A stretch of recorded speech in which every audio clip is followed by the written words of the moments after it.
Sometimes ambition gets ahead of capacity or capability, and people are doing a job, but they've always got their eye out for the next opportunity.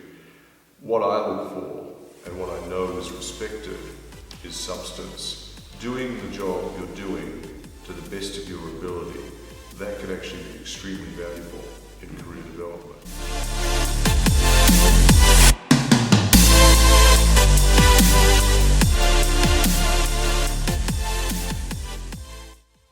Hello John, we are very happy to have you here at Apex, sharing your insights and your knowledge with us.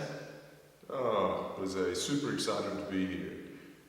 I've just come fresh from giving a lecture to 90 students at IE, so I'm highly energized and dangerously provocative.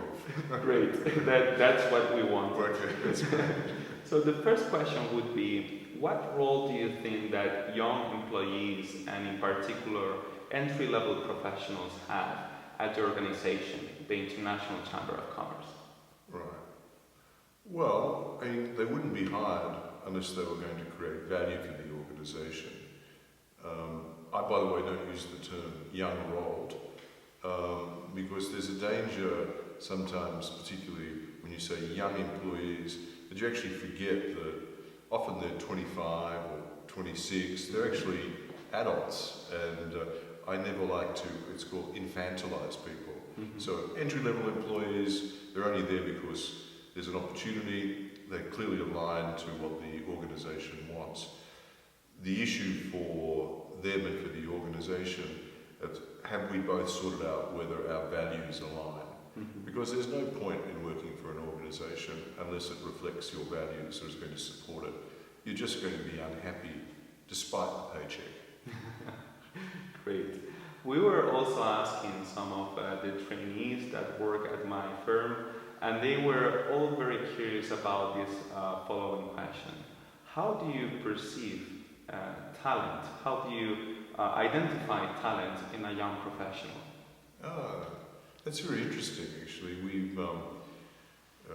We've just been working on a project at the International Chamber of Commerce, and we call it the Talent Committee. Uh-huh. And so this caused a lot of disquiet amongst a number of people, because some people came to me and said, what do we do if we have no talent? And I said, seriously? Inside everyone there is some talent. Whether that talent is relevant to the organisation is a different matter, but everyone has talent. The issue for us is to ensure that when we talk about performance, and we are seeking to support what's called a high performance culture, we encourage the talent to reflect performance standards that we expect. Mm-hmm. And high talent are people who go beyond the expectations. We anticipate that everyone can perform at the level we want, and if they can't, then we've got to help them and encourage them, coach them. But generally, the focus should be on how do you elicit the highest level of performance, how do you extract and elicit from people that discretionary effort, which is their talent, because that's the bit that makes a big difference. Mm-hmm. That's very interesting. So, following the same line, do you think that sometimes organizations' leadership may have a different conception of talent from their human resources department? Yeah, absolutely. I mean, one of the great challenges in an organization is that unless you have alignment, you can have parts of the organization doing extremely well what they want to do, but not necessarily what the organization needs to do. One of the challenges, of course, is that the leadership often can't articulate what it is they perceive to be performance. If you can't define performance in the organization, then it's very hard for the human resource people to ensure that they're building components both on recruitment, on training and development, on coaching, which aligns the employees with the performance expectations. Mm-hmm. So often, unless there's alignment between the leadership and the HR department, you can end up in a situation where the HR department is in a sense almost bureaucratic. It's going about its business, but actually failing to deliver on the purpose of the organisation, and it's accidental that it does happen. I see. And so, Also, we know in Apex that we are very lucky to have you here because you have an amazing experience that probably exposed you to the first level of business making and international relations. And because of that, we believe that you may know many things that most of us don't. What do you think are some of those things which could help young students to succeed? Actually, it's a very interesting issue. Maybe I'll put it in the context to succeed in business or in organisations. You should never underestimate two things. One is always do the job you're given very, very well. The reason I say that is that you and your friends and your colleagues in this association are high talent individuals, but you're also ambitious, which is great. Sometimes ambition gets ahead of capacity or capability, and people are doing a job, but they've always got their eye out for the next opportunity. What I look for and what I know is respected is substance. Doing the job you're doing to the best of your ability, that can actually be extremely valuable in career development. And of course, you've got to have an eye to the future. But what we see a lot of is people positioning, trying to be noticed.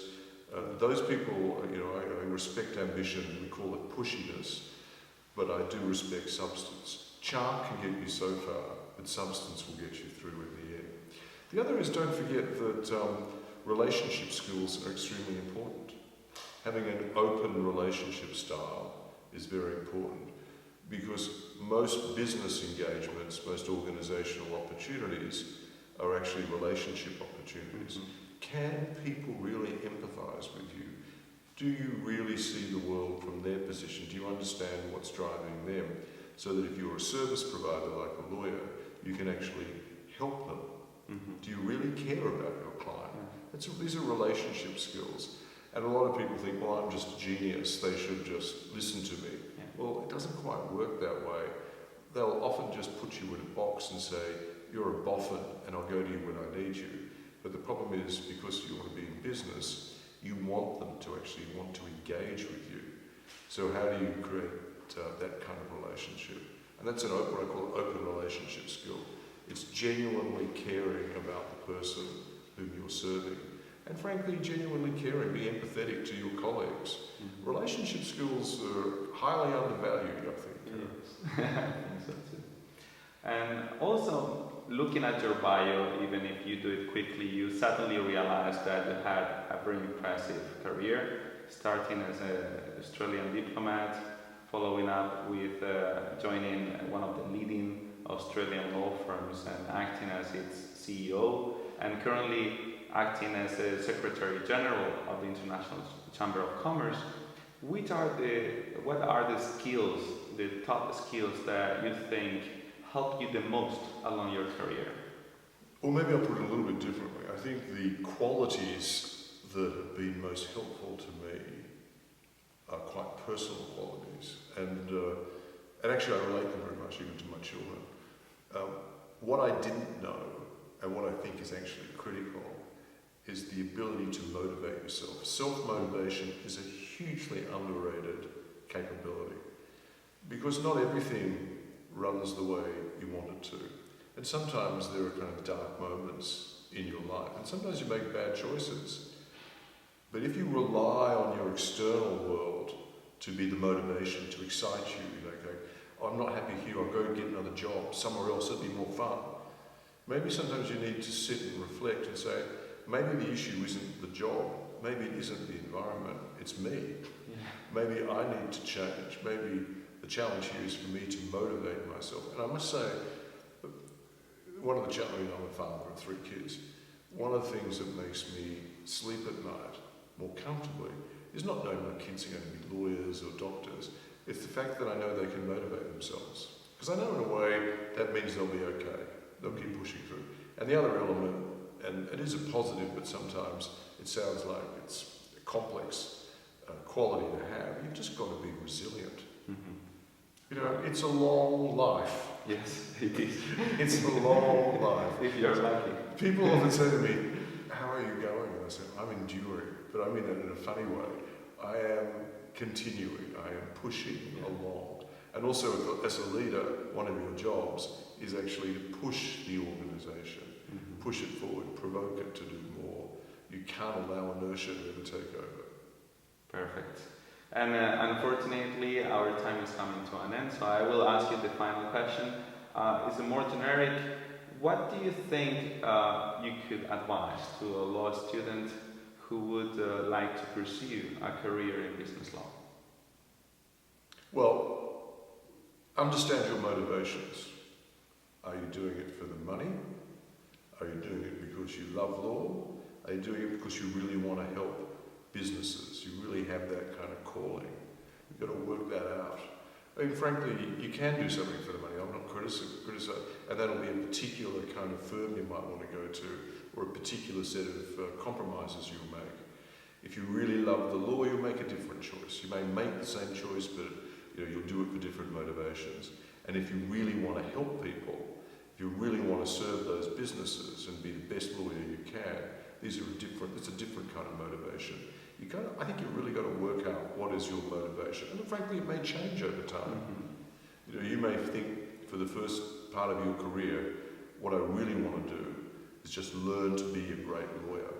And then what you realise is the next stage, what you really want to do is actually serve your clients so well that in a way you learn more about their business. It's not even the law side, because you've already mastered the legal side.